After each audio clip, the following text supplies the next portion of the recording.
Hello again. Welcome back to class. Now, we are moving on to chapter 3.2, Empirical and Molecular Formula. At the end of this video, you should be able to define the terms empirical and molecular formula, and then determine empirical and molecular formula from mass composition and combustion data. Now, first, mari kita lihat the definition for empirical formula and molecular formula. Empirical formula is a chemical formula that shows the simplest ratio of atoms of the elements present in a compound. Maksudnya, empirical formula menunjukkan nisbah terringkas bagi atom-atom untuk setiap elemen yang terdapat di dalam satu-satu compound. Contohnya, katalah compound A mengandungi karbon dan hidrogen. Jadi compound A ni ada dua elemen. Contohnya begini ya, madam tulis. Contohnya compound A ada dua elemen, karbon dan hidrogen.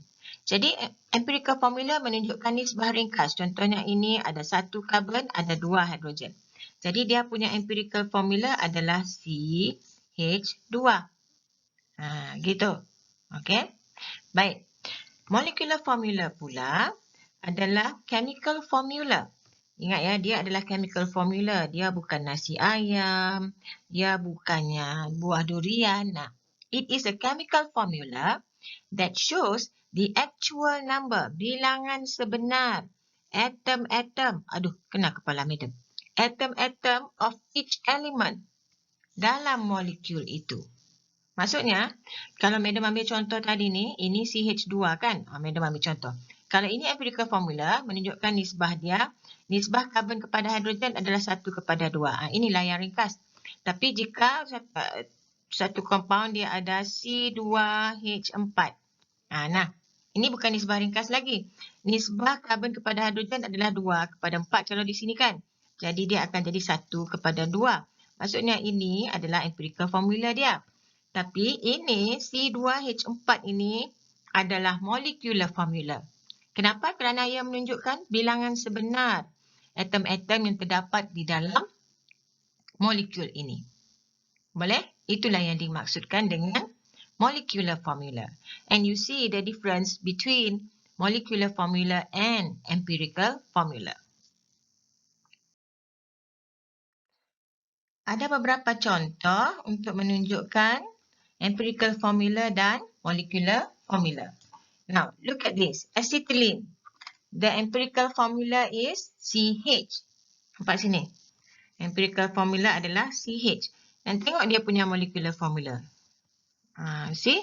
So, ini menunjukkan bahawa acetylene dan benzene semuanya mempunyai empirical formula yang sama. Tapi molecular formula dia tidak sama. See? These are untuk acetylene. Dia ada 2 karbon dan 2 hidrogen bagi setiap molekul. Jadi nisbah karbon kepada hidrogen adalah 1:1 seperti dalam empirical formula ini.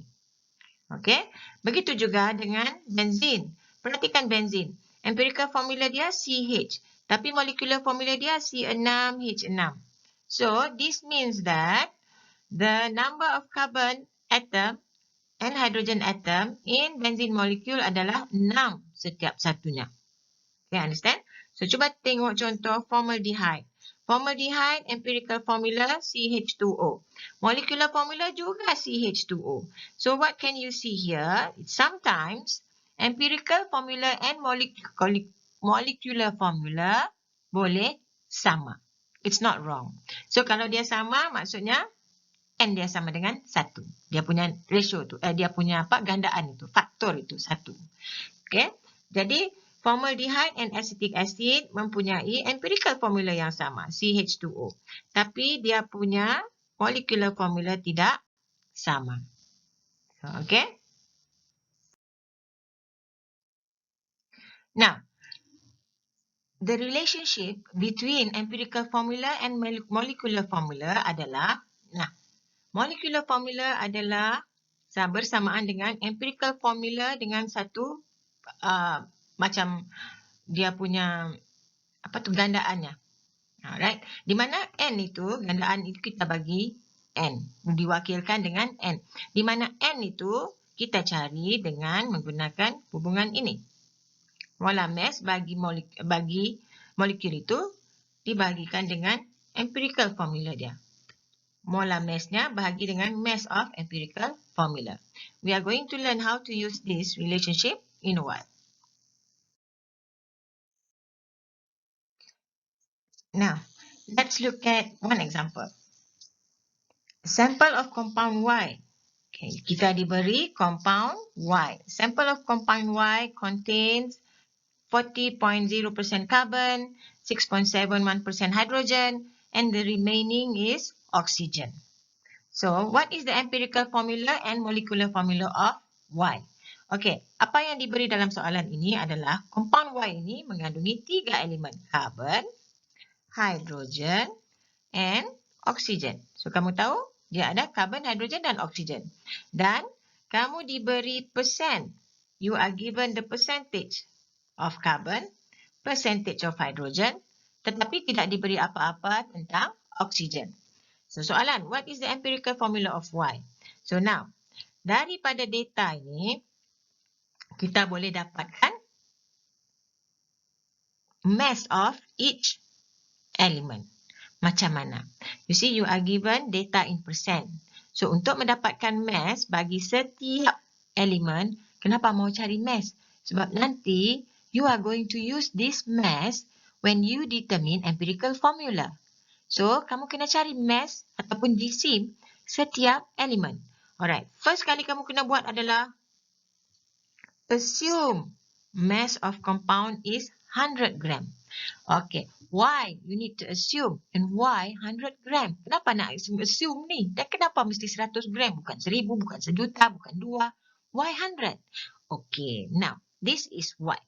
You are given the data in percent. Okay, percent kan dia bagi ni? Percentage. Kalau dia bagi dalam persen, kan? Dan jika kamu anggap, kalau dia kata 40%, kalau 40%, maksudnya kalau kita ada 100 benda, 40 daripada benda yang dalam 100 itu adalah carbon. Contohlah. Okay. So now, you assume compound Y is 100 gram.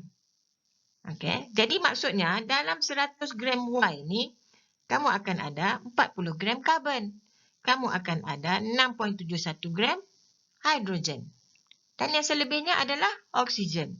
Jadi kalau kamu ambil 100 gram tadi, maka selebihnya itu adalah oksigen.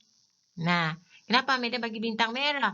Bintang merah menunjukkan kamu kena tahu bahawa whenever you are given data in percent, assume.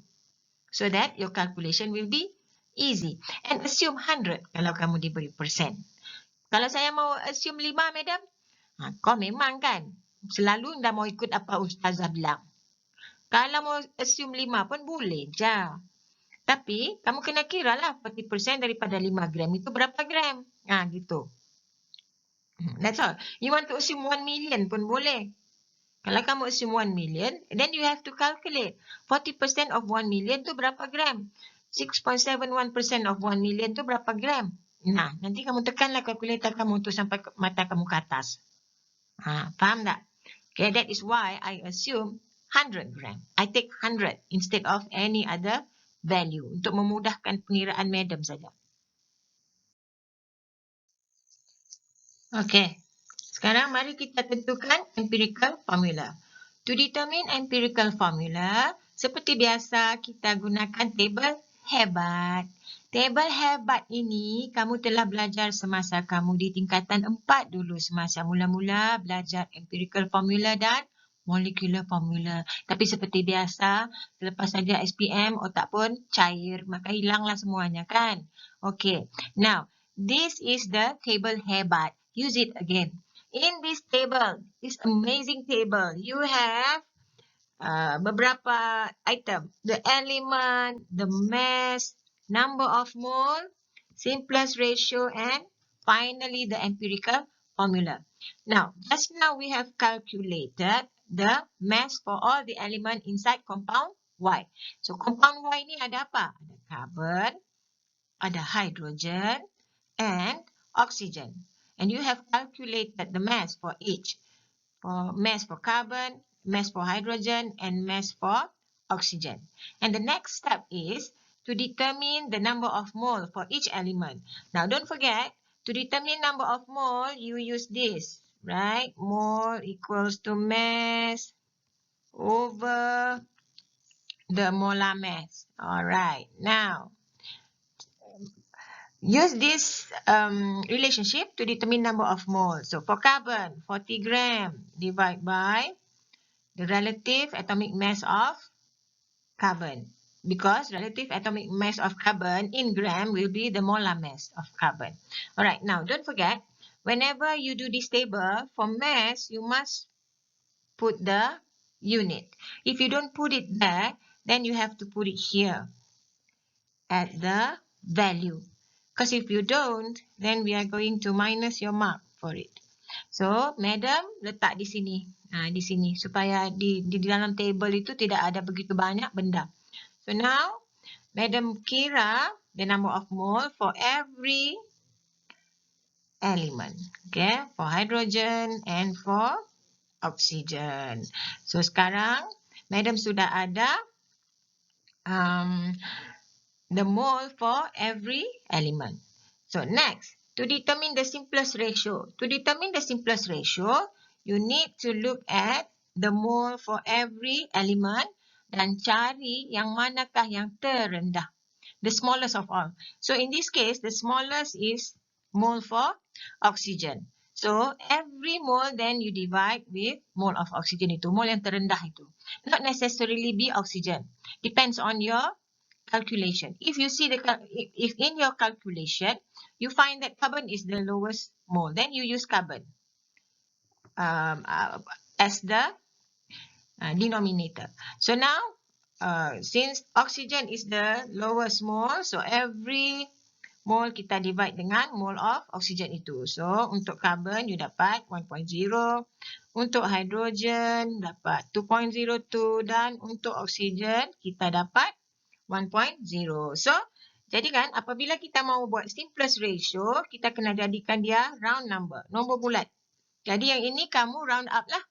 So, kalau 1.0, of course, 1, 2.02 jadi 2.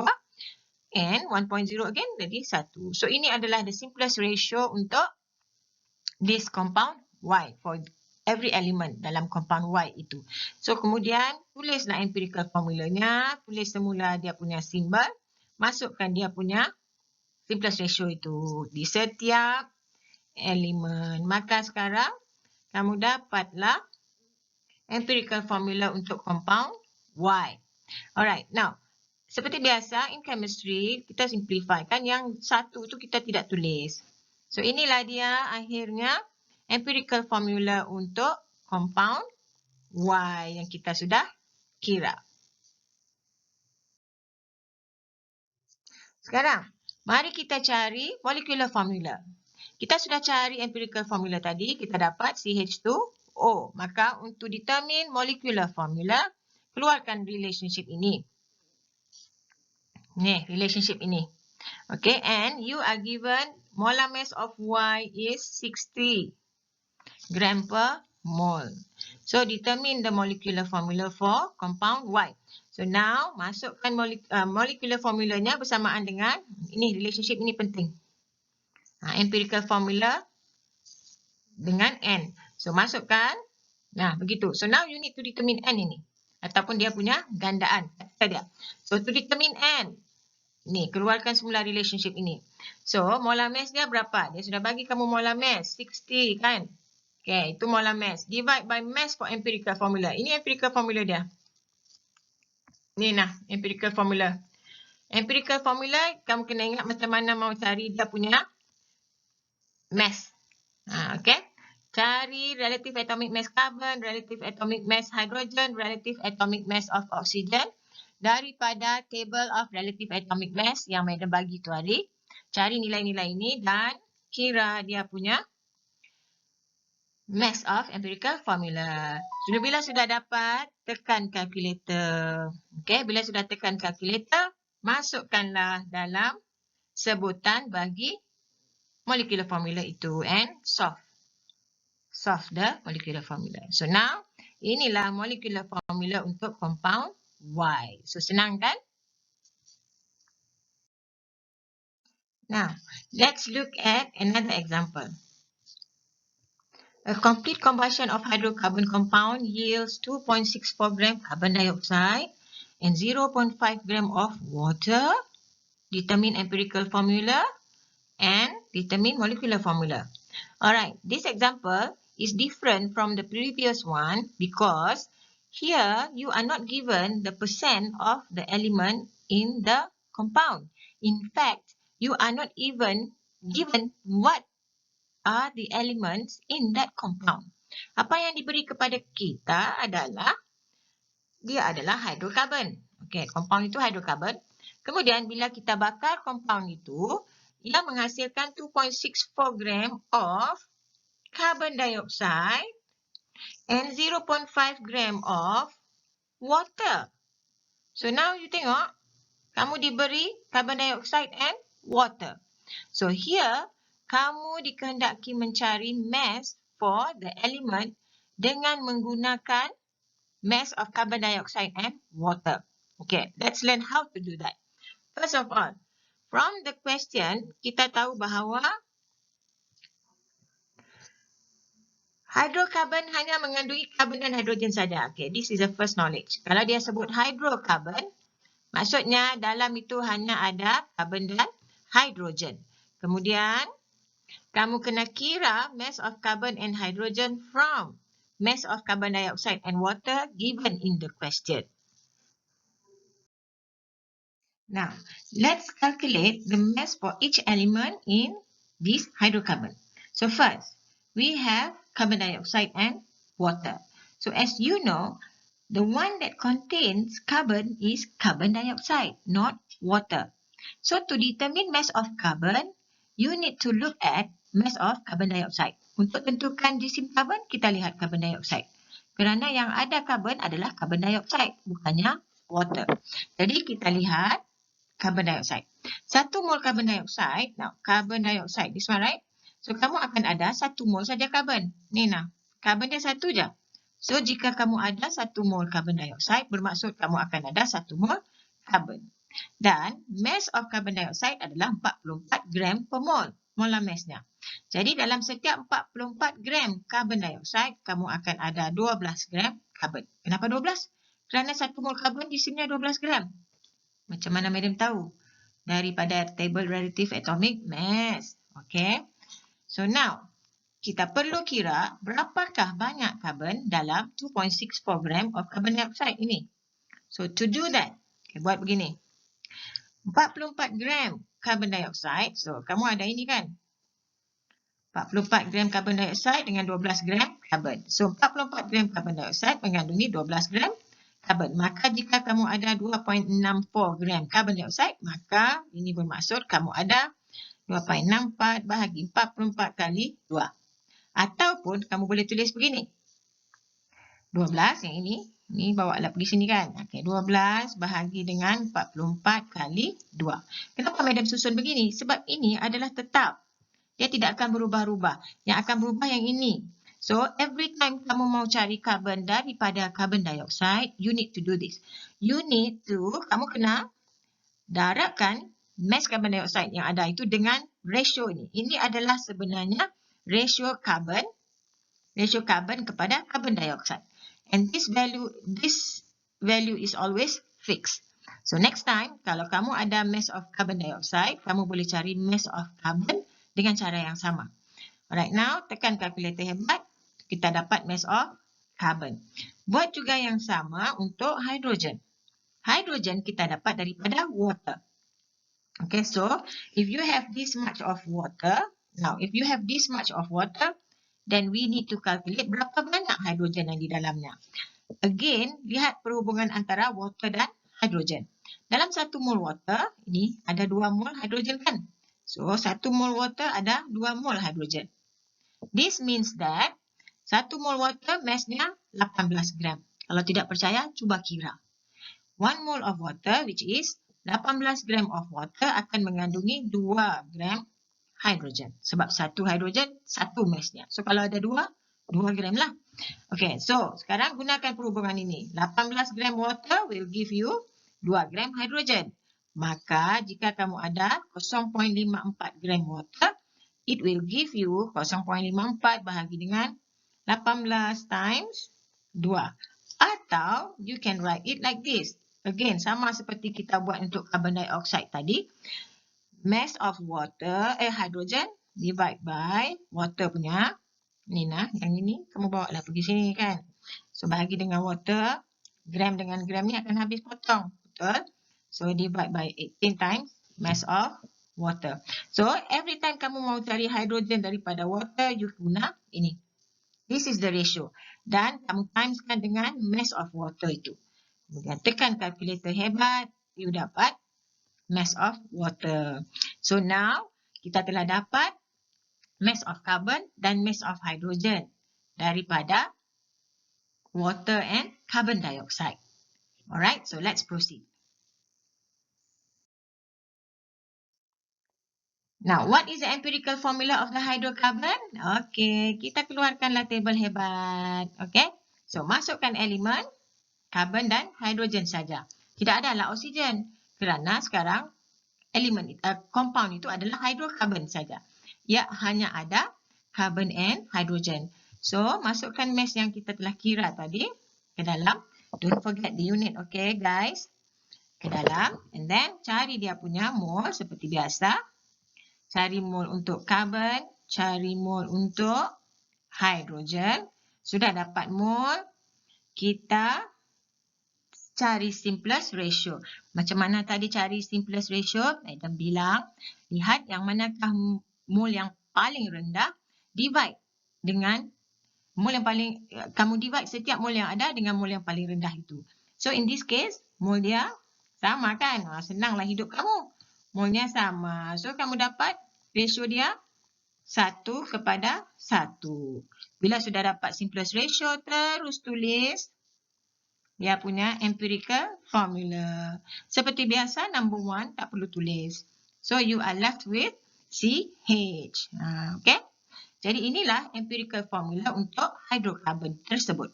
Now, let's proceed. Kita mau cari dia punya molecular formula. Empirical formula kita sudah dapat tadi, CH. So, now, mari kita cari the molecular formula.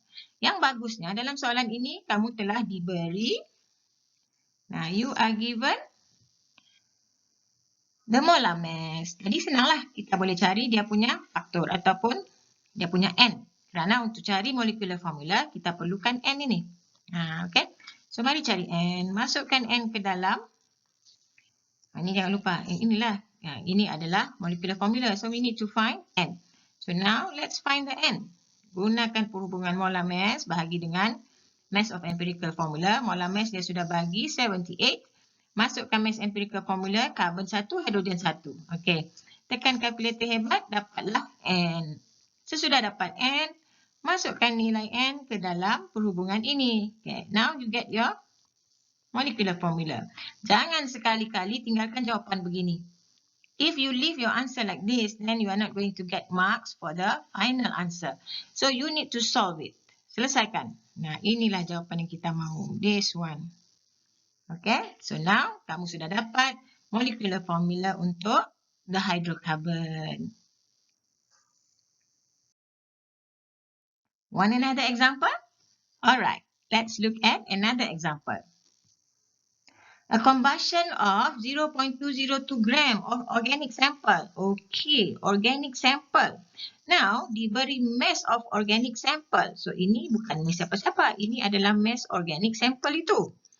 Mass of organic sample. Mana madam tahu mass? Yang dah bilang pun itu mass. Manja, ini gram lah, nampak tak? Bila dia bagi gram tu, mass lah tu. Jisim lah dia bagi tu. So, dia bagi kamu mass of organic sample. And you are also given that organic sample itu mengandungi carbon, hydrogen, and oxygen. Dan bila dibakar, dia akan menghasilkan carbon dioxide and water. Nah, ini adalah carbon dioxide. Dan ini adalah water. So, again, you are not given the mass of the element, but you are given mass of carbon dioxide and water. So, now, lagi satu, molecular mass. Dia sudah bagi 148. Okey, senang. Kamu punya molar mass sudah dibagi 148. Kenapa tidak ada gram di sini, madam? Kerana dia adalah relative molecular mass. Nampak ni? Dia bagi kamu relative molecular mass. Bila dia bagi relative molecular mass, dia ada unit lah. Kalau dia bagi molar mass, baru ada unit. Apa unit molar mass? Pandai. Gram per mol. Alright. Sekarang mari kita selesaikan masalah ini. What is the molecular formula? Okay, let's proceed. From the question, you can know that the organic sample contains carbon, hydrogen, and oxygen. And you need to calculate the mass of carbon and hydrogen from carbon dioxide and water. Okay, let's do that. Oh, and again, sorry. You have to calculate mass of oxygen. Why lah? So because the previous example, there is no need to calculate mass of oxygen because there is no oxygen there. You calculated for hydrocarbon. Now, you are told that this hydrocarbon compound contains carbon. This is not an hydrocarbon. This is not a hydrocarbon. This is organic sample. And it contains carbon, hydrogen, and oxygen. Okay, let's calculate their mass. Alright, now let's calculate mass of the element from the respective carbon dioxide and water. Now, calculate mass of carbon from 0.361 gram of carbon dioxide. You do like how I taught you before. Mass of carbon dioxide times mass of carbon dioxide from the experiment or from the data. Calculate mass of carbon. Right. Do the same for hydrogen. Mass of hydrogen from 0.147 gram of water. Alright. So, ratio of hydrogen kepada water times mass of water from the data. Calculate mass of hydrogen. This is what you get.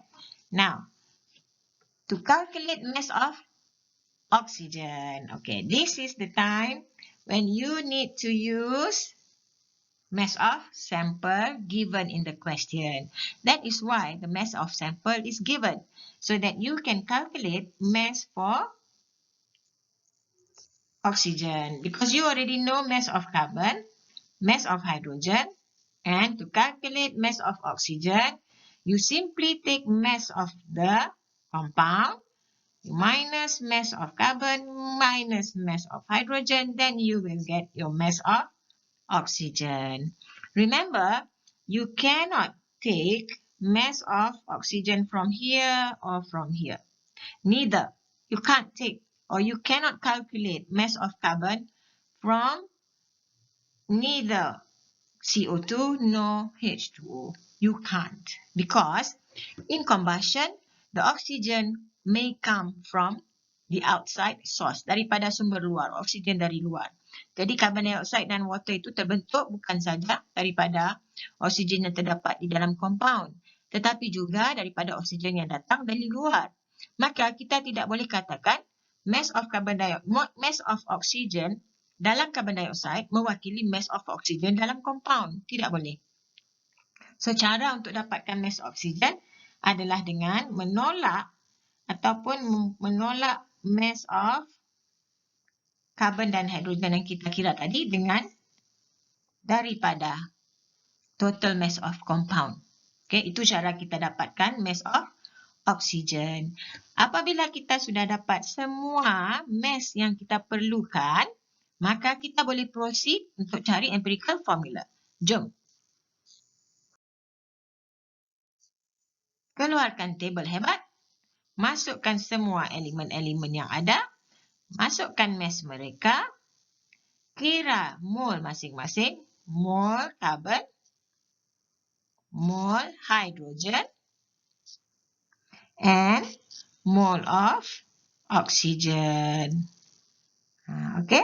So, bila kita sudah dapat mole, tengok manakah yang paling rendah di antara mereka ini. Jadi, kita akan gunakan untuk mendapatkan simplest ratio. So, tengok. Antara mol karbon, hidrogen, oksigen, yang paling rendah adalah kepunyaan oksigen. Setuju tak? 0.0054 adalah yang paling kecil sekali antara tiga-tiga. Okey, kalau setuju, let's proceed. Ambil mole of carbon, divide dengan mole yang paling kecil itu. Tekan kalkulator. Ambil mole hidrogen, divide dengan mole yang paling kecil itu. Tekan kalkulator. Ambil mole oksigen, divide dengan mole yang paling kecil itu. Tekan kalkulator. So, you sudah dapat simplest ratio of mole bagi setiap elemen. Tetapi, take note that the simplest ratio has to be a round number, nombor bulat. Maka kamu jadikan dia nombor bulat, rounding up. Tetapi, take note that apabila kamu ada nilai seperti carbon ini, 0.5. When you have a 0.5 here, dan adalah lebih tidak tepat sekiranya kamu rounding up. Jadi apa yang kita buat to get a more accurate empirical formula, kita tidak akan rounding up kalau ada 0.5. Okay, kerana kalau kita rounding up dia jadi tidak tepat. So what we do is kita ini adalah simplest ratio dapatkan sepatutnya. So kita tidak rounding up kan yang 1.5. Jadi kita buat apa? Kita times 2. Because times 2 will be more accurate than rounding up. So when you times 2 for 1.5 itu, you also need to do the same untuk mol yang lain-lain. Maka kamu akan dapat 3, 6, 2. So inilah dia simplest ratio bagi compound ini. So then tulislah dia punya empirical formula. Nah, okay. So maksud bila kamu times 2, bila kamu tiba-tiba dapat simplest ratio yang ada 0.5. 1.5 ke 2.5 ke, doesn't matter. Bila you ada 0.5, then lebih tepat jika kamu kali 2 instead of rounding up. Ya. So sekarang kita telah dapat empirical formula untuk compound ini. So let's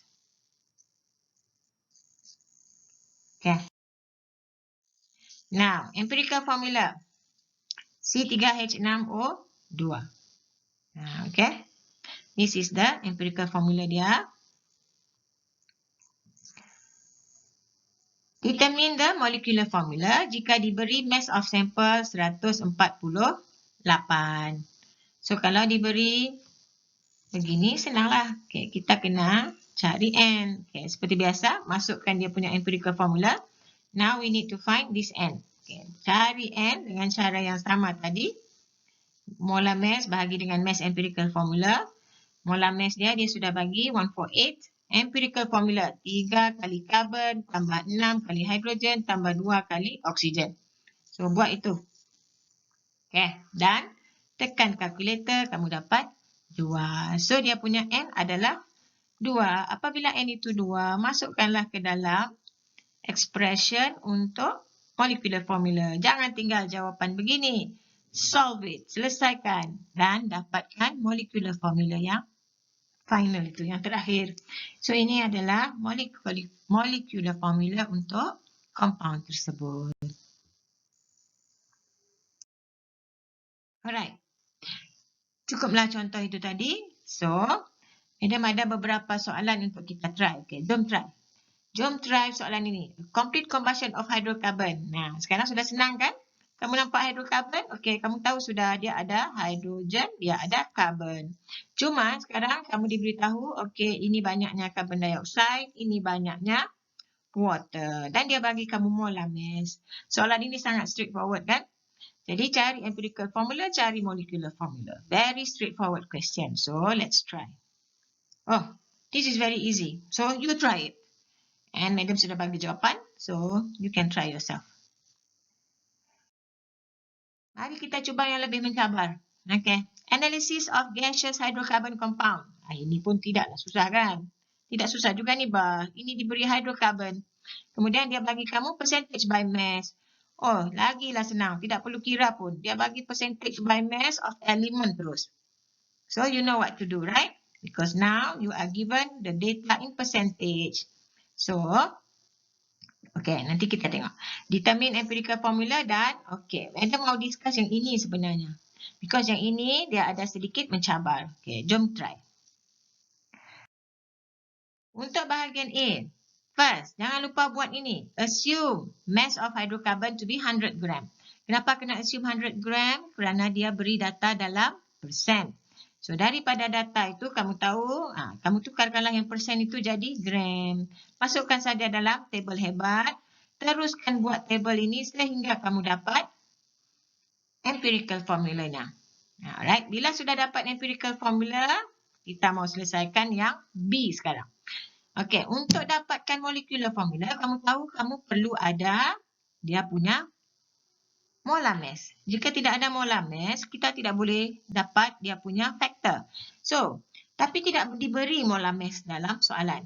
Apa yang diberi adalah informasi yang berikut. This information. Dia bagi kamu gram of compound. Dia beri kamu mass of compound occupies a volume. Okey, daripada sini kita boleh tahu bahawa compound ini adalah gas. Kerana dia kata, occupy volume of 100 ml at STP. Ini information yang sangat penting. 100 ml at STP. Kamu jangan lupa, volume of gas at STP. 1 mole of gas at STP occupy 22.4 liter. Kalau at RTP, it occupies 24 liter. Semua gas, sebarang gas. Alright. So now, determine the molar mass and determine the molecular formula. Let's do that. Oh, before that, don't forget beberapa perkara. Don't forget untuk kira mole. Okay, you will need to use this. And also, daripada perhubungan mole dengan mass dan molar mass ini, kita boleh dapat molar mass lah. Because we are going to do that. We are going to use this. Molar mass bersamaan dengan mass bahagi dengan mole. Kan? Jadi kita perlu cari mole ini dulu. Nah, we need to find mole. Bila sudah dapat mole, baru kita boleh dapat mass. Okay, so now, mole itu, kita tidak ada mass atau molar mass kan. Dia diberi volume. So, from here, kita boleh determine the mole for compound ini. Alright. Ingat perhubungan di antara mole dan molar volume. Okay, let's try. Nah, kamu diberi 0.25 gram of this compound occupy 100 ml at STP. Alright. Kita telah tahu bahawa 1 mol sebarang gas at STP will occupy 22.4 liter. Okay, so maksudnya 22.4 liter adalah 1 mol. Jadi kalau banyak ini berapa mol? Okay, itu yang kita kena cari. Kalau 100 ml berapa mol? Okay, now diperhatikan sini liter kan? Okay. Kamu boleh sama ada tukar liter kepada mililiter supaya unit dia sama. Ataupun kamu tukar mililiter menjadi liter. Madam pula, Madam tukar. Okay, ini perhubungan dia. Madam tukar yang ml itu jadi liter. So, kamu tahu sudah 22.4 liter adalah 1 mol. Maka kalau 0.1 liter berapa mol? 0.1 bahagi 22.4 darab 1. Sama dengan banyak ini mol. So, ini adalah number of mole of 0.25 gram of this compound. Maksudnya 0.25 gram ini, inilah dia punya mol. Nah, okay. So, molar mass bersamaan dengan mass bahagi dengan mol kan? Jadi kita sudah ada mol dan kita sudah ada mass. Masukkan dia punya mass. Masukkan dia punya mol. Maka kita akan dapat molar mass-nya. Senang betul tak? Sudah dapat molar mass, masukkan ke dalam hubungan N. Untuk cari N lah. Kita sudah ada molar mass 56 bahagi dengan mass of empirical formula. Empirical formula dia tadi CH2 kan? So CH2 ni, CH2 ni. Ni CH2 tadi betul? Alright, sudah dapat cari N, you end up with 4. Sudah dapat N, masukkan N ke dalam sebutan bagi molecular formula, selesaikan dan there you are. Sudah dapat molecular formula untuk compound ini. Alright. Jom try 3 ni. Jom try 3 ini madam mau discuss because dia lain sikit. Dia bagi pun data-data yang kalau madam percaya, kalau madam serah kepada kamu untuk buat ini, kamu akan terus tanya madam. So let's discuss this together, okay? Satu compound, dia sudah bagi empirical formula. Empirical formula sudah dibagi bah. Bermaksud ini ratio dia 1 kepada 3 kan? Ratio X kepada F adalah 1 kepada 3. Sebab ini empirical formula. Dan dia kata compound ini mengandungi 65% adalah F. Jadi yang selebihnya itu X lah. Sebab dia mahu kamu cari atomic mass of X. Okay, let's do this. Again, bila kamu dibagi persen. Assume mass of XF3 itu 100 gram. So kalau XF3 ialah 100 gram, ini bermaksud dalam 100 gram XF3 kamu akan ada F65 gram, yang selebihnya adalah X. Okay, kira kamu dapatlah X35 gram, F65 gram. Okay, bila sudah dapat X ini dan ini, kamu tengok mol, kira mol dia. Sebab semasa kita buat empirical formula, kita kira mol kan. So sekarang kita sudah ada mass, kita kira mol. Kita kira mol untuk F. Kita dapat 3.42 mol. Kenapa kira mol untuk F? Kerana kita mau gunakan simplest ratio ni. Mol itu. 1 mol X, kita akan ada 3 mol F. Maksudnya, X ini adalah 1/3 F. Macam ni maksud madam. Daripada empirical formulanya, XF3, kalau kita nisbahkan mol X dengan mol F, X ada 1. Betul? Mol X 1, mol F adalah 3. So, ini juga bermaksud mol X adalah bersamaan dengan 1/3 mol F. Mol F kamu sudah ada tadi kan? Masukkan mol F. Bila masukkan mol F, tekan kalkulator, kamu akan dapat mol X. So, sekarang kita sudah dapat mol of X. Kita mau apa? Sudahkah kita jawab soalan? Belum. Kita baru dapat dia punya mol. Soalan kita bukan mahu mol pun. Soalan kita mahu atomic mass of X. So, you have not answered the question. Okay, now let's answer the question. You already have your mol. Mol X kamu ada. Tadi kan? Dan mol X sama dengan mass bahagi molar mass. Betul? Kamu sudah ada mol X tadi. 1.14 mol. Mana dapat ni, madam? Ini adalah perhubungan antara mol. Ini macam mana cari mol kan? Daripada sini, mol bersamaan dengan mass. Ini kan formula mol. Bahagi dengan molar mass. Molar mass. Okay. So, daripada perhubungan ini, masukkan mol. Kita ada mass, 35 gram. Kerana ingat tadi, mol yang kita cari itu adalah mol untuk 35 gram. Kan? X itu. So, 35 gram bagi dengan molar mass yang kita mau cari. So, tekan kalkulator hebat. Kamu dapat molar mass of X. Jadi, akhirnya atomic mass of X adalah 30.70 gram per mol. Okay. Baiklah manja. Setakat ini sahaja dulu untuk 3.2. Jangan lupa watch the next video for 3.3 concentration. Till next time, see you!